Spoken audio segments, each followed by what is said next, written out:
Welcome back to the Lost and Found for Podcasters. I go by the name of DJ Tricey Trice. And if you are lost in your podcast journey, then you found the right podcast. On today's show, I have Corey from the Black Podcasters Association. Welcome to the show, Corey. Thank you for having me. Yeah. So today we're going to be talking about building communities and memberships. So thank you so much for taking some time to talk to us a little bit about your community that you've grown. The first question that I want to ask you is the first question that we ask all the people who come to the show. And that is, how can a podcaster who implements some of the practices that you talk about today grow their show? Um, so what we're going to be talking about today, I think is going to help. I think one of the first things you need to do is just figure out who you're going to be targeting, who's your audience, and then what the value you bring to them. And I guess we're going to expound on that a little bit later on in the conversation. But how can you actually apply it? Um, you can look at the resources. So I think understanding what you want to achieve, what your goals are for the community, will help you to determine which platforms you use. So you can go with a free platform like Facebook Awesome. or one of those social media platforms that offer you groups, Hmm. or you can go more with like a paid platform like a Mighty Networks or a Circle, and then from there you would just build up your community and promote and stuff like that. Awesome. So it sounds like you're going to help give them some direction and Yeah. structure. So let's talk about first, how did you start the Black Podcasters Association? We started in 2020, right when the pandemic hit New York City. It was the same month, actually probably like the same week.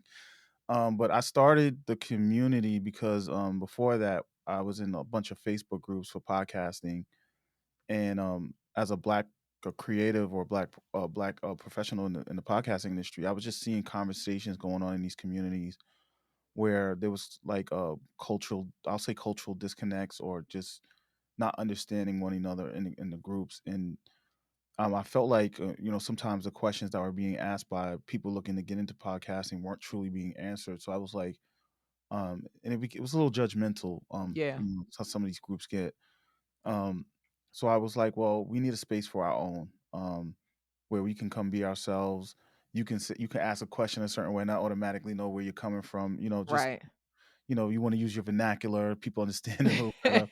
It doesn't matter where you're from in the country, people understand what you're trying to say. So, and for me, it was really big on the two things I was really big on when I started the community on Facebook was raising the standard of Mhm. like the production value of what you're putting out, raising the standard and having a little bit more pride rather than just throwing stuff out there. Yep. And then also education, creating an environment for people to feel comfortable to share their knowledge and learn from each other. Yeah. Yeah. That's awesome. That's a Yeah. huge reason why we started this podcast as well, right? It's like sometimes our people don't have the best, that don't have the leg up in the education of just like, hey, this is this new hot thing. Where do you go? What do you do? How do you build something great there? So it's awesome that you could create and cultivate that space. So it sounds like Black Podcasters Association was a pretty cool community from the beginning. Can you tell us where you started with the platform? Like, did you start in that Facebook group and how fast did it grow? And where did you branch out from there? So I'm gonna keep it. I didn't know what I was doing. I just had an idea. I was talking to a friend, just expressing my frustration. She was like, "Why don't you start a Facebook group?" And she sat down with me, helped me set it up, and was just explaining what it is. But when we first launched the group on Facebook, I didn't know. I didn't have an idea. Like I just knew I wanted to. I knew what I wanted to do. I just didn't know how to go about it. Yeah. And then when the pandemic hit, it kind of like the world was kind of like in confusion at first. So that first like month, she kind of like encouraged the people from her community to come over to mine. So we kind of had like dummy. I don't want to say dummy, but like it was just it wasn't targeted. It wasn't like everybody who came in the group was really about podcasting. Yeah. So just as the pandemic started to take off and people started discovering podcasting and getting into it, by the time we started off with like 200 members, by the time May June hit, I had like almost 1,000. That's pretty By the fast. end of that summer, it was like 1,500 members. Um, Within a year, we were at 2,000 members. So as more people started learning about podcasting, and at the time we will name the Black Podcasting Group. Um, I guess that the name just kind of like drew people into it. And there were other groups, but some weren't as active, and we were Yeah. really active. But initially, I didn't know what I was doing. I was just letting people were just coming in and just randomly posting things, and it was a lot of spam. It was a lot of people just Oh, promoting their podcast. which was a thing I didn't like about other groups. Mhm. So, but I didn't, I was still learning how to use the Facebook platform, so I didn't know you could, I won't say block, but you can kind of curate the content that people post, and give them Absolutely. permission. So it was a learning curve, but we because of the pandemic, I think we just skyrocketed. And when so many Black people now looking to get into podcasting, they were just looking any and everywhere they could for a place where they can learn what they wanted to learn. Yeah, yeah, and I'd like to also point out, you got awesome SEO, Black Podcasters Association. You type Black podcaster in Google, and it's like you right up there. So I'm sure that helped too, you with your discoverability with like naming your community what it was actually about. Yeah. I mean, the goal for me, I will say I didn't know what I was doing, but the goal was, my background comes from music, so it was like, what did I know? And I was like, well, I know organizations like ASCAP, BMI, Mhm, despite the fact that they were publishing, they also have like artists. They do like, part of your membership to them is like artist development, having workshops and stuff like that. So I was like, that was kind of like my blueprint for what I wanted to do. It just didn't I just didn't know how to do it in the beginning with the group. Like, I didn't know how to mm. use Facebook in the beginning to try to bring that stuff to the community. So it was definitely a learning experience in the beginning. I mean, it's always a learning experience, but it was definitely a huge learning experience in the beginning In of the it. beginning. Yeah, so Yeah. fast forward us to now. Okay, you had humble beginnings on the Facebook. Where can everybody see, the Black Podcasters Association community, online now? So you can go to blackpodcastersassociation.com, not the black, just blackpodcastersassociation.com. Um, and we're now a private, we're now a private membership-based group, subscription-based, annual or monthly subscription-based group. We moved to the Mighty Networks platform, and excuse me, one of the reasons why we moved to it was because, the Facebook groups are cool, like the free, you get what you pay for, right? So if Yeah. you're using something for free, you're limited to what they offer you and what they give you. We decided to go with the Mighty Networks because it's designed for community. It's designed to give you the tools you need. And yes, you have to pay whatever fee you have to pay to run a community on it, but it gave us more flexibility to do a lot more things and a lot of the things that I wanted to do with the community, without having to worry about Facebook violations and all that Oh, stuff. yeah, They and do community standards and because you how did violate you that, you know it put was down time your to whole group. grow? How do you know when it's time to grow? How did you know? Yeah, when it was time to Um, move from that Facebook to something that was a little bit more heftier and it was worth the investment? so it sometimes opportunity comes across your desk and you gotta evaluate it and seize it. And my path to how we became what we became as a private community was probably a little different than what other people may do. But I'll say this: when I had the Facebook group, I was really like, the tension was always to get it to monetize the group and get it to a point where we have a subscription based model. And that was because I looked at it like, if you want these workshops, you want these courses, you want these things, you want me to create it, it's going to take finance to do it. Yeah. And on top of it, if I'm going to have somebody come to do this work, I want to pay them, Mhm. right? So it was like I was always trying to figure out how to go the monetization route, and I didn't really know what route to really take. And it wasn't until Talib Jasir from Afros and Audio Podcast Festival came to me and we sat down, and he was like, I have an idea. And he does the podcast festival every year, and he was thinking like he had his attempt at a community, but running a community takes a lot of time, just like creating, running that festival takes a lot of time. People think, oh, it's just it just pops up. No, it's a year in advance that they're working on it. So it Mhm. was like, well, and when we were talking, we were in alignment. So it was like, okay, why don't we come together, and I'll take over your community that you have on Mighty Networks, and we'll just work as a partnership. So it's really Black Podcasters Associated by powered by Afros and Audio, and we decided collectively to just since our brands were in alignment, just collectively create this community, and not only just build the community, but also help to build the Afros and Audio Podcast Mhm. Festival, which is dedicated to Black creators and professionals in the space. So Yeah. that's kind of why I was like, it's a little bit different path, but it was, but again, alignment, Yeah. understanding what you wanna bring, and if the value is there for everybody involved. It's not just, how can I had to think about it, well, how can my community benefit from this partnership? and just like he had to think, how could his what he's doing benefit from the community? Yeah. Yeah. It So sounds like you were building community to help build your community. You know yeah, what I mean? Like you're networking within your community and colleagues to help to grow your network while growing his. That's an awesome thing to yeah, think about. It's like a lot of times people think you have to be in competition, and it sounds like we can share audiences. We can we can both come to the table and create something bigger. So that's just awesome to think about from jump. So you said that you started it. So it took you about 2 years to monetize, maybe, right? year and a half. Year and a half. Yeah. Okay. So for some of the podcasters that are out there and maybe haven't thought about building a community around their podcast, where should they start with that? Like how do they test um uh if their community would be interested in, like having community interaction? Well, so if I could go back and what I learned now and start over, Yay. I'd have been monetizing from the beginning. But um, here, so because every platform has a different age group. First thing I'm going to say is who are you targeting, right? Who's the age group Mhm. you're targeting? Depending on the age group you're targeting, is going to determine what platform you're going. If you're more of an older crowd, since Facebook seems to have more older people in that platform, that would be the platform I would say start a Facebook group. Yeah. Start a Facebook group, open it up to the public, make sure you have your rules, and just enforce your rules to keep you because you want to create a culture in there. But start small, get a couple people that you may know, or find a couple people and like let them know, hey, I have this community. If it's a more younger crowd, I might say start with like a Discord channel. Yeah. Um, and People forget about Discord. yeah. I'm starting to see more and more, community podcast communities popping up on there, but when I put it out there, because that's what I did in the group, was like, "Hey, have you guys ever heard of Discord?" I knew of Discord, but when I started getting a bunch of overwhelming response, "What's Discord? I don't know what that is." Yeah. And sprinkle of, "Yeah, I know what it is." I was like, I knew that's not the platform for us to be on because Mhm. there is a learning curve to it, and you gotta, and I was like, how can I make this an easier thing? So for podcasters, I would say is understand who your audience is, and then find the right platform. Start for free if you want to.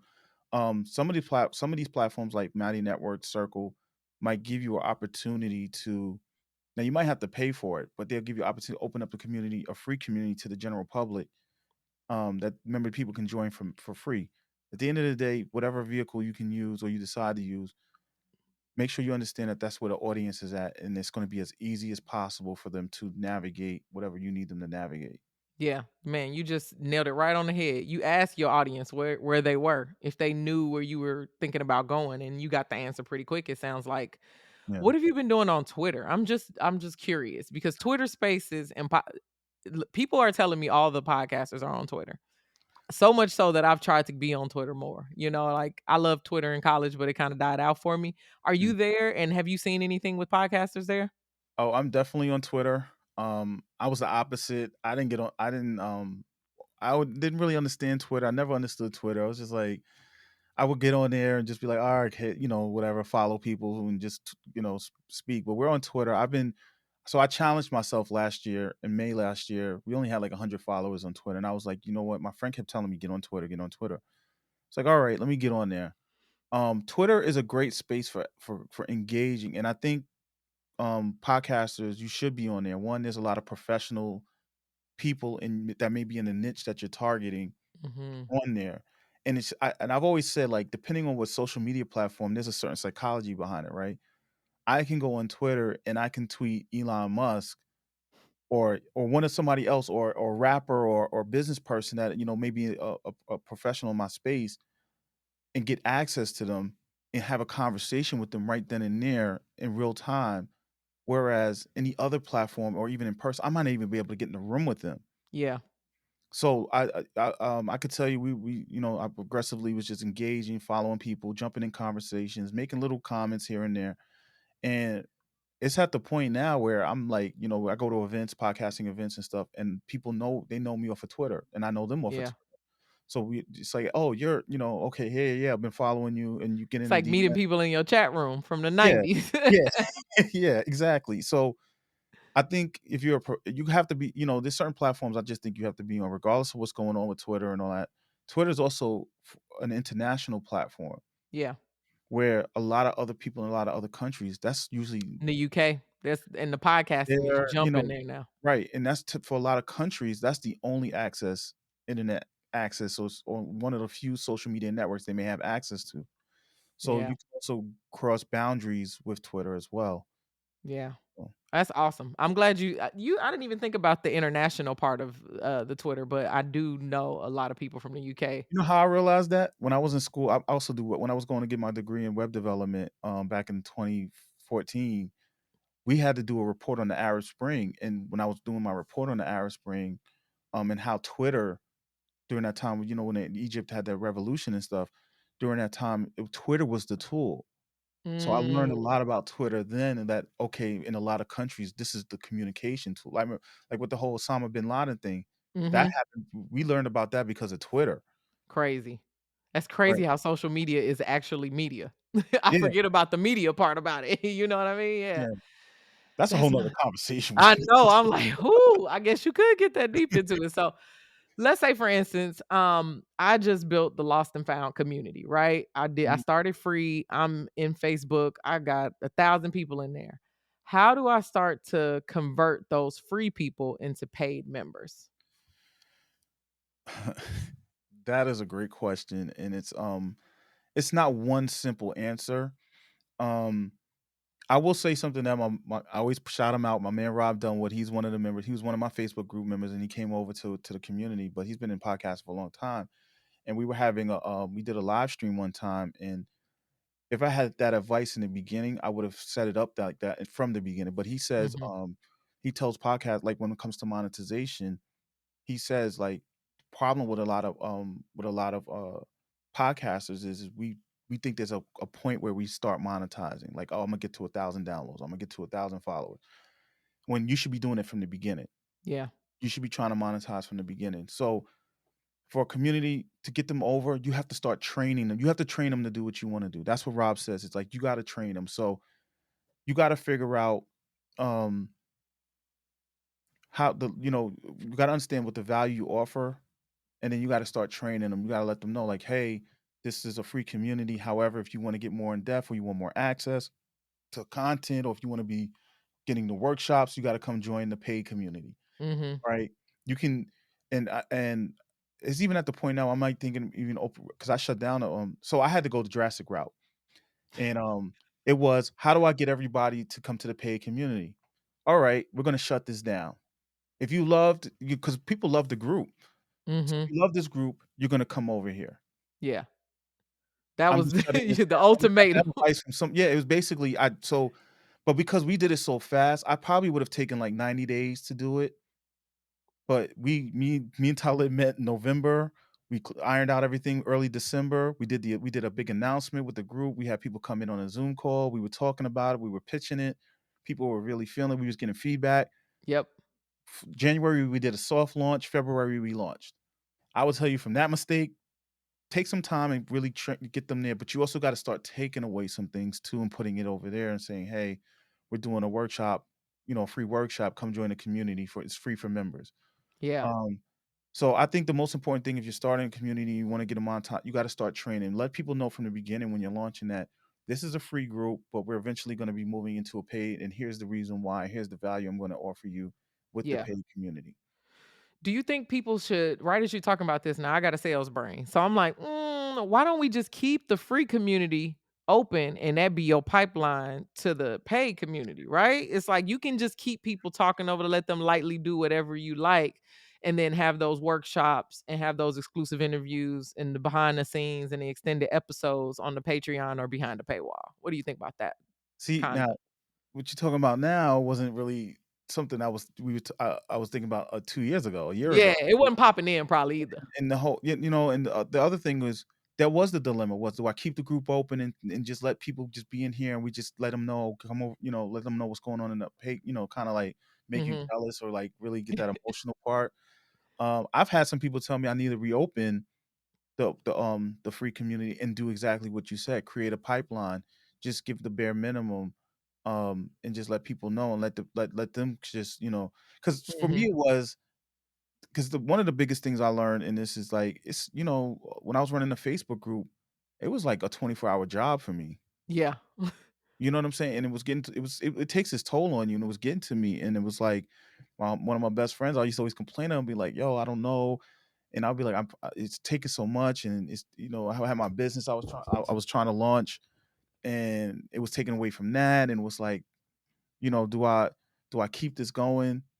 And then she was like, after like the fourth time me doing it, she's like, shut the fuck up, make a decision. Yeah. You know what I'm saying? Yeah. And I was like, okay, if I keep this running, I'm gonna commit. But that running that free Facebook group was a lot of time, and I was like, if Yeah. I'm gonna be concentrating on, people are paying me now, so I gotta really make sure I give them the value. Can I do both? So that's the other side of it. Is like, Mhm. can you do both? Yeah, you can keep it open as a pipeline, but you got to figure out you can't let both of them consume you. Yeah. And it sounds like, yeah, that's good advice because I constantly get myself in situations where I'm like, but I'm keeping it open because I need some customers. You know what I mean? Like Yeah, I'm thinking like that, but also too maybe having a lighter touch with just moderators or maybe a chat room would be beneficial there. But you don't want to take the energy away from the monetization. I yeah. totally agree, especially if you know that's your end goal and that's the plan. And you're better serving your audience by providing them with those. And you gotta heat check your community. You gotta know, like, I knew when we were going to the private group, I knew who was coming. Yeah. Because those were the most vocal, most active people. Those were the people who like, "Corey, I love what you're doing." They would send me DMs and stuff. A couple people didn't come over, I was a little disappointed, but I so for me, it was like, "Okay, how do I get you from the free group to the paid group?" I mean, if somebody was watching this and they were like, heard the story, they'd be like, "That's not how you do it, Corey," but that's how we did it. That's how you did it. I created a plan. I was like, "Listen, $50 lifetime, you in. As long as That's you keep pretty good. as long as you keep your membership active, you will have $50 lifetime, no price increases, none of that stuff, right? Nothing." We called it our founders plan. So it was like, "Yo, you have X amount of time to get in, and after that, you'll never get in again." Yep.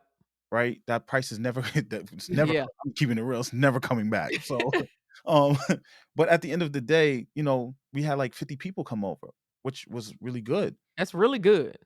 And I was at first I was disappointed because I was like, "Oh, we got 2,000 members." I was actually hoping to catch at least 10% of that. Mm, But I'm glad I didn't because it allowed me to make mistakes and scale and us to really create a really good culture in the group. But yeah. I knew the people who were gonna come, and the majority of the people who showed up for our presentation and who signed up, um, were the people who I expected to come over. Yeah. Yeah. So, That's awesome. And you know what? I like from what I'm hearing, it's like you like, I don't know what I was doing, so I just figured it out. Most people like, I don't know what I was doing, so I asked a bunch of people and then I just kept analyzing it and yeah. then I never did it. you Well, I know? mean, I had some people who were like Danielle Desir. I sat down with her one day. That's why you always see me promoting and pushing her because, she did I kind of modeled her when she had the Women of Color podcasters group, and she had just shut that down and went like, "Yo, you guys got a third night." I forgot how many days she gave them, but she's like, "You got X amount of time to come over to this community because I'm shutting this group down." Yeah. So, and that's when I talked to her about it, she was like that. But part of it means it was always like, do I look back and open the group up and try to figure out how to create a pipeline now? Yeah. Yeah. I You know, mean, so it's always there. That's the good thing. It's like now you can exercise the option to be like, hey, nostalgia, retro, remember us? You know what I yeah. mean? We coming back, And and and see who wants. when I shut down the group, I didn't get rid of it. I archived it because it Yeah. was so much good information in there, and we had such great conversations.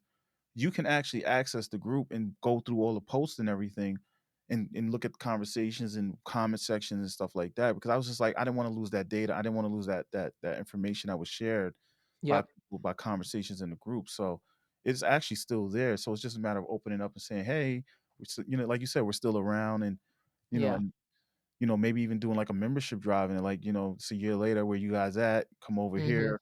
Here's what everybody who's joined here has accomplished and stuff like that. Yeah, like a membership-a-thon. That's tight. Yeah. So, last question on the memberships before we start to close out the show. So, how do you price the memberships? Because, for instance, people go to Patreon, but then they don't recognize that Patreon is taking a little bit of the money that you're getting monthly out. How can you what tips and best practices can you give our podcasters listening on appropriately pricing their packages?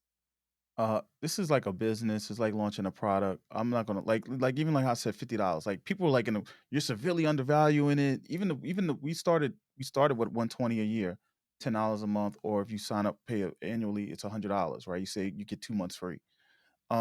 Even that's severely undervalued for what we launched with. And I think that's one of the hardest. That's It's still hard for me because like I'm think we're gonna do a price increase. Mhm. I'm just letting Dropping Get that it in there. now. Get it now.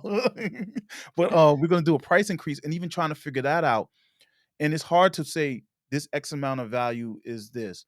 So, like, when we did our initial, like, "Come guys, come listen to this new thing that we're about to do," the feedback was, "Well, how much is it gonna cost? Here we're thinking this," and they're like, "Oh, no." Like, somebody was like, "Yo, like, this is like a $600 a year idea." I was Mm, like, "Okay, so that tells me somebody's willing to pay $600 at some point for this." And that's also comes with confidence. We like especially like as new business owners and stuff. You're like, I'm not confident enough. The lesson I learned in that was your confidence comes from the value you give them, right? Somebody's going if you phrase it properly and you say, okay, I'm going to charge somebody $300 a year to be in here or $99 a month. You just got to make sure the value proposition is clear so that the person who comes who sees the value in it is going to be willing to pay that. yeah, Don't know like you can't go crazy, so you gotta find that balance. I would look at what other communities are charging on a yearly and monthly rate, look at what they're offering, and see if that's something that you wanna something similar, um, and then, at some point, you also have to be just say, "You know what? The price is the price." yeah. And whoever's gonna come is gonna come. And if it's a high ticket item, then you got to target a certain type of person who has a certain type of budget that's willing to invest. For me, the Black Podcast Association, I want serious people. I want people who are, and that was the other thing when we decided to go private was Mhm. who do I want here?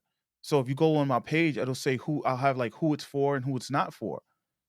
Right? Yeah, This is not for you if you're not serious, if you're not here to try to figure out how to grow your podcast. Like you have to be serious. There has to be an investment made. You got yeah. to be willing Not to like you put doing money. it on your phone and just maybe download an Anchor. Right, Yeah, like, even if you start in there and you come in but there's an expectation that you're gonna try to go and invest and buy you a Rodecaster or a different device that might be a little bit cheaper. You're making a constant effort to go forward, so, a yeah. pricing, if figure out what the value offer and make it reasonable. um, I took into consideration I'm targeting Black people, and that was one of the things was, like, resources. People like, "Oh, yeah, just go buy this mic." I'm like, "That's a $500 mic."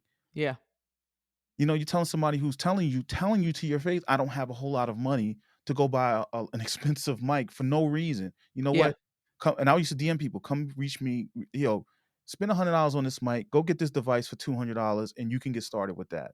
absolutely. You know what I'm saying? So, Mhm. you gotta know who you're talking to, you gotta understand their budget, like, not to knock Black people, but we don't have not a lot of us have a rich uncle or somebody we can tap into our 401k and take 5 grand out. Yeah, Go really set up a nice studio and get the really expensive cameras, the 4K camera, mirrorless, and all that stuff, yeah, right? So you gotta figure out. And what I didn't want to do was nickel and dime people to death. yeah. So I could have easily made it more expensive, or I could have made it free. If I made it free, I'm nickel and diming you to death. Everything you got to pay for, Yep, pay for play. Yep, kinda right? how they do on the cruise ship. Or Yep. or or I can make it really expensive and you get everything for free. But Yeah, then that means everything's included. Mhm. yeah. So it's like where was that balance to be able to reach both sides. And I mean, it was cool. Price point, everybody tells me price point.